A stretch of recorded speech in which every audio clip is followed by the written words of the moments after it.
안녕하세요, 피블입니다. 이번 영상에서는 마지막으로 실제로 그리는 방법을 알려드리려고 합니다. 피블! 제품을 테이블 위에 올려두고요. 이번에 왼쪽 눈썹부터 그려볼게요. 평소 사용하시는 손에 브러쉬를 잡고 이제 다른 한 손은 안내자 역할을 할 건데요. 저희는 오른손잡이 기준으로 설명드릴 거고, 그래서 왼손이 안내자 역할을 합니다. 이번에 안내자인 왼손은 눈썹 털이 있는 부분 바깥쪽을 그리지 않게 벽을 쳐준 역할이에요. 말이 좀 어렵죠? 그러니까 눈썹을 벗어나지 않게끔 막아주는 역할을 한다는 말이에요.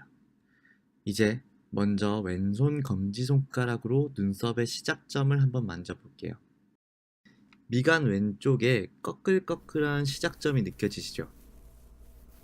시작점을 잡는 게 처음에는 조금 어려울 수도 있어요. 찾으셨다면 눈썹 털 바로 위를 덮고 있는 검지손가락을 아주 조금 위쪽으로 올리고 손가락을 세워서 지문 부분이 아닌 옆면에 피부에 닿게 눈썹 털에 벽을 세운다는 느낌으로 대주세요.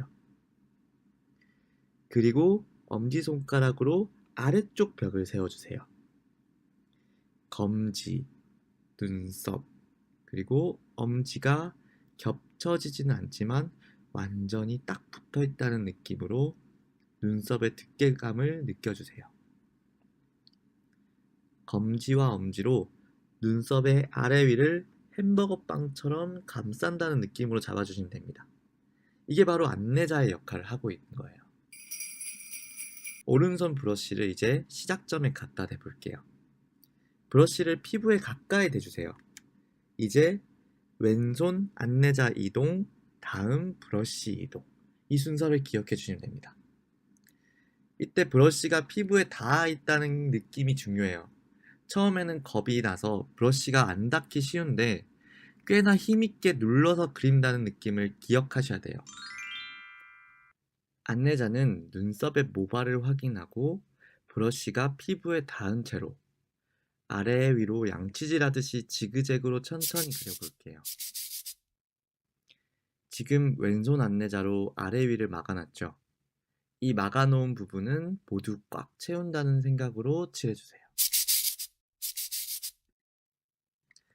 왼손 안내자를 고정한 상태에서 첫 부분을 끝냈으면 점점 왼손 안내자를 왼쪽으로 조금씩 이동하면서 다음 모발 쪽도 이어서 그려볼게요. 왼손 이동하고 같은 방법으로 브러쉬를 눈썹에 댄 채 힘있게 지그재그로 그릴게요. 그리고 또 다음 왼손 안내자가 모발 끝까지 갈 때까지 그려주세요. 저희가 해봤을 때는 시작점을 잡는 게 가장 어려운데요. 습관이 들 때까지는 어려울 수 있어요. 조금만 노력하면 될 거예요. 눈썹 끝부분까지 다 그리셨으면 이번엔 브러쉬에 아무것도 묻히지 않은 상태에서 다시 한번 작업을 같이 한번 반복을 해볼게요. 왼손 안내자, 브러쉬를 갖다 대고 문질러 준다. 그리고 왼쪽으로 이동. 이렇게 다시 한번 해볼게요. 더 이상 섀도우를 묻히지 마시고 다시 왼쪽 눈썹 시작점에 브러쉬를 대고 지그재그로 천천히 힘있게 눌러주세요. 왼손에 검지손가락과 엄지손가락이 안내자 역할을 잘 할 수 있도록 해주세요. 이제 끝점까지 그려볼게요. 처음에만 체크해줄 사람이 옆에 있으면 되고 점점 습관이 들면 혼자서도 충분히 하실 수 있을 거예요. 자, 왼쪽 눈썹을 마쳤으니까 이번에는 오른쪽 눈썹도 한번 그려볼게요. 다시 섀도우를 묻혀봅시다. 아까 5번 정도 묻혔으니까 이번에도 5번 정도 묻혀볼 건데 이때 묻히는 횟수는 섀도우 타입마다 다 달라요. 저희가 선택한 건 꽤 연한 색이기 때문에 5번 정도이니까 섀도우 항상 시작하기 전에는 정한이에게 한번 확인받는 것을 추천드립니다. 오른손잡이시면 오른쪽 눈썹을 그릴 때에는 안내자가 잘 따라갈 수 있게끔 오른쪽 눈썹 꼬리부터 그리시면 편해요. 먼저 눈썹 분석부터 할게요. 왼손 검지손가락으로 모발의 끝은 어디 있고 시작점은 어디인지 느껴보세요. 엄지손가락을 같이 이용해서 눈썹의 두께는 어떤지 파악해보세요. 두께는 어떤 것 같아요? 왼쪽이랑 비슷한 것 같아요? 이렇게 분석이 끝났으면 아까와 같은 방법으로 모발을 느끼면서 천천히 그려볼게요. 끝점을 찾고 브러쉬로 피부에 밀착을 시켜서 아주 잘 발라주세요. 점점 안내자인 왼손을 왼쪽으로 이동하면서 시작점까지 올게요. 팔 아프시죠? 이렇게 팔을 들고 있는 일이 잘 없으니 팔이 많이 저릴 수도 있어요. 하지만 그렇다고 잠깐 팔을 내리면 어떻게 될까요? 어디까지 그렸는지 놓치게 되니까 조금만 참아주세요.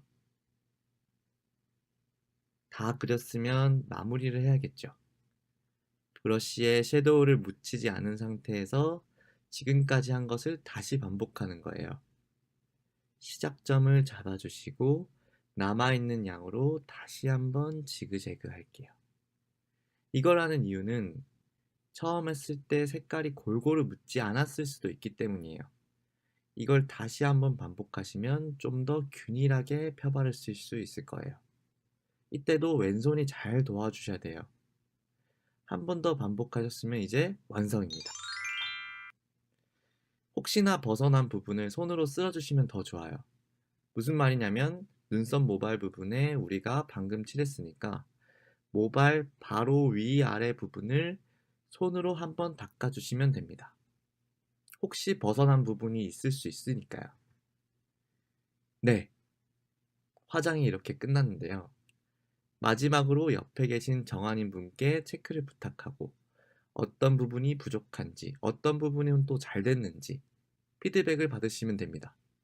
어디가 덜 발렸다, 어디가 다른 쪽에 발렸다 라고 한다면 이제 그 부분을 신경 쓰시면서 하면 되고, 어디가 잘 발렸다고 하시면은 이제 그 부분을 기억해서 똑같이 해주시면 됩니다. 혹시나 해결 방법을 모르시겠으면 댓글로 알려주세요. 저희는 이걸 처음 할 때 양팔을 오랜 시간 들고 있어서 팔이 엄청 아팠었는데요. 아마 여러분도 마찬가지실 것 같아요. 오늘 너무 수고 많으셨고 팔 한번 주물러주세요. 네, 오늘 우리는 눈썹이 난 모양대로 따라 그렸어요. 아마 미용실이나 다른 데서 받았을 눈썹 터치가 일자 눈썹일 텐데요. 이거 말고도 눈썹 모양이 상당히 다양하게 있어요. 하지만 이 눈썹 형태를 여러 가지 해보는 것은 보통 대부분의 여성분들도 굉장히 어려워하는 부분이기 때문에 우선 이렇게 기본적인 것을 해보고 다른 모양을 해보시고 싶다면 눈썹 정리할 때 얘기를 따로 해주시면 좋을 것 같아요. 또 하나는 보통 20만원 정도로 반영구 화장으로 아예 눈썹 문신을 할 수가 있어요. 이것도 한번 하시면 굉장히 편할 수 있습니다. 오늘 메이크업 듣기형의 2탄 눈썹 편 재밌으셨나요? 지금까지 하시면서 어려웠던 점이나 눈썹 정리에 대해서 궁금하신 점이 있으면 댓글 달아주세요. 그리고 구독도 꼭 눌러주세요. 다음 3편에서는 눈화장으로 찾아뵐게요. 자, 그럼 안녕. 안녕.